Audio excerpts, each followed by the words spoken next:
Hi and welcome back. Today we will discuss the judicial, constituent and electoral powers of the US Congress.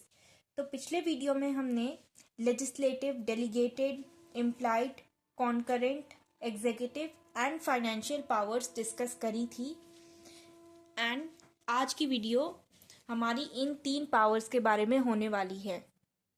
तो चलिए शुरू करते हैं। Judicial powers की अगर बात करें तो जो सेनेट है उसके पास पावर है किसी भी सुप्रीम कोर्ट के जज की अपॉइंटमेंट को अप्रूवल देने की। मतलब प्रेसिडेंट, सुप्रीम कोर्ट के जजेस को प्रेसिडेंट अपॉइंट करते हैं, यूएस प्रेसिडेंट, बट उसका अप्रूवल मतलब वो मानी तभी जाती है, वो अपॉइंटमेंट वैलिड तब होती है जब सेनेट उसे अप्रूव करे। किसी भी सुप्रीम कोर्ट के किसी भी जज की अपॉइंटमेंट हो तब। प्लस एक और पावर होती है यूएस कांग्रेस के दोनों हाउसेस के पास, हाउस ऑफ रिप्रेजेंटेटिव के पास भी और सेनेट के पास भी, कि वो किसी भी पर्सन ने अगर कंटेम्प्ट ऑफ हाउस के चार्जेस हों किसी भी पर्सन के पास, इफ ही और she is found guilty of contempt of house, तो उसके अगेंस्ट कोई भी एक्शन ले सकते हैं, कोई भी, they have the power to punish that person. अब कंटेम्प्ट ऑफ हाउस का क्या मतलब है? कंटेम्प्ट ऑफ हाउस का मतलब है किसी भी, कोई भी प्रिंसिपल्स के अगेंस्ट, यूएस कांग्रेस के पार्लियामेंट के गाइडलाइंस के अगेंस्ट, प्रिंसिपल्स के अगेंस्ट अगर गए तो वो होता है कंटेम्प्ट ऑफ हाउस।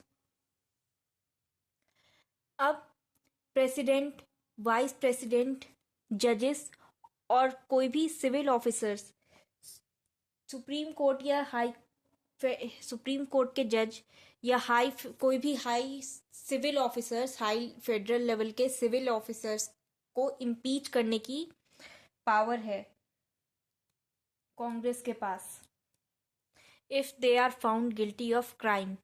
कोई भी क्राइम के चार्जेस अगर हैं इन सभी लोगों में से किसी के भी अगेंस्ट, तो उसे इम्पीच किया जा सकता है। अब इसमें क्या होता है इम्पीचमेंट में? अब इस इम्पीचमेंट की प्रोसीडिंग्स कैसे चलती हैं?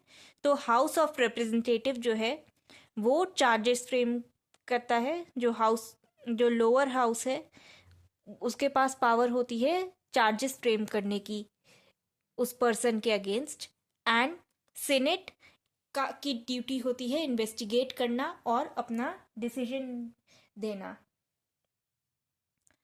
अब हम बात करते हैं कॉन्स्टिट्यूएंट पावर्स की।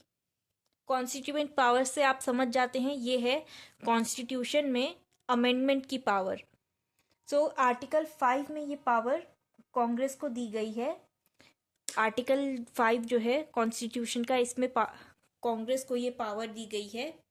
इसके अकॉर्डिंग कांग्रेस प्रपोजल, कोई भी अमेंडमेंट का प्रपोजल 2/3 मेजॉरिटी से इनिशिएट किया जाता है फ्रॉम बोथ हाउसेज। दोनों हाउसेज, हाउस ऑफ रिप्रेजेंटेटिव और सेनेट, दोनों हाउस 2/3 मेजॉरिटी से इस प्रपोजल को इनिशिएट करती हैं। लेकिन उसके बाद एक और प्रोसेस होता है।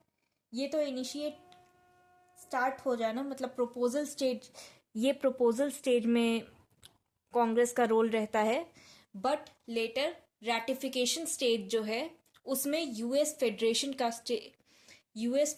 के स्टेट्स का रोल रहता है। उन्हें 3/4 मेजॉरिटी से रैटिफाई करना होता है, तब जाकर के कोई भी अमेंडमेंट पॉसिबल हो पाता है यूएस में। ये काफ़ी डिफ़िकल्ट प्रोसेस है, इंडिया जैसा नहीं। इंडिया में तो अलग अलग अमेंडमेंट के अलग अलग तरीके हैं, 3 तरीके हैं, बट ये जो है ये काफ़ी रिजिड मेथड है, रिजिड कॉन्स्टिट्यूशन है यूएसए का। यहाँ का मेथड थोड़ा ज़्यादा डिफ़िकल्ट है, इसलिए बहुत ही यूएस में आप ऑब्जर्व करोगे कि बहुत ही कम अमेंडमेंट्स हुए हैं इतने सालों में।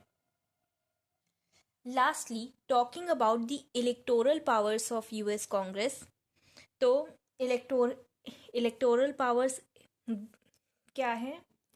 तो जब भी प्रेसिडेंशियल इलेक्शन होता है, सो प्रेसिडेंट अगर वहाँ पर किसी भी कैंडिडेट को मेजॉरिटी ऑफ वोट्स नहीं मिले, मतलब मेजॉरिटी ऑफ वोट्स का मतलब 51% वोट्स नहीं मिले किसी भी कैंडिडेट को from the votes polled by presidential electors, जो कि 538 होता है, उसमें से अगर 270 वोट्स नहीं मिले किसी भी कैंडिडेट को, तब टॉप के 3 कैंडिडेट्स में से हाउस ऑफ रिप्रेजेंटेटिव के जो लोग होते हैं वो अपना इलेक्ट करते हैं, एक कैंडिडेट को इलेक्ट करते हैं for the post of president.